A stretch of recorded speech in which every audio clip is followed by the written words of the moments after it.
অন্ধের মতো কখনো কাউরে ভালোবাসিস না বন্ধু, কখনো করিস না কারোর জন্য এত চিন্তা, কখনো মানা করিস না ওই মানুষের অশ্লীল কাপড় পরতে, কখনোই মানা করিস না এখানে যাও না ওখানে যাও না। এই দুনিয়াতে মানুষ ওই মানুষটারই কদর করে যে কিনা তারা সবসময় পায়ের জুতার সমান মূল্যায়ন করে না, সবসময় শুধু ফায়দা উঠানোর চেষ্টা করে। যদি বিশ্বাস না করো তাহলে নিজের মা বাবার দিকে একটু তাকায়ও। প্রত্যেকটা মা বাবাই তার ছেলে মেয়েদের জন্য কতটুকু চিন্তা করে, কখন কি লাগবো না লাগবো, কোন জিনিসে তার কষ্ট হবে, কোন জিনিসে অসুবিধা, সবকিছুর নজর রাখে।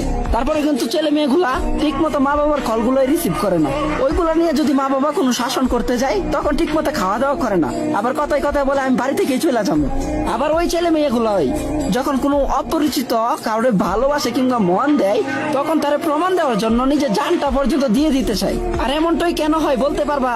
কারণ এটা দুনিয়া, এখানে যখন কেউ সহজে কোনো জিনিস পাইয়া যায়, এটা যে কোনো জিনিসই হোক না কেন, ওই জিনিসটার কদর কখনোই করে না। আমি তোরে এটা বলতে চাইতেছি না যে তুই ওই মানুষটারে ভালোবাসিস না, ওই মানুষটারে তুই ছাইরা দে। হ্যাঁ, তুই তারে ভালোবাস, সমস্যা নাই, দরকার হয় দুনিয়ার সব সুখ আইনা তারে দে, কিন্তু বন্ধু কখনো নিজের দুর্বলতার কথা তার কাছে শেয়ার করবি না। তুই তোর পছন্দের মানুষটারে ওই জিনিসটা কখনোই বুঝতে দিবি না যে ওই মানুষটারে ছাড়া তুই বাঁচতে পারবি না। আর যদি কখনো ওই মানুষটা বুঝা যায় যে তুই তারে ছাড়া বাঁচতেই পারবি না, তাহলে কসম ওই মানুষটা তোরে কখনোই বাঁচতে দিব না।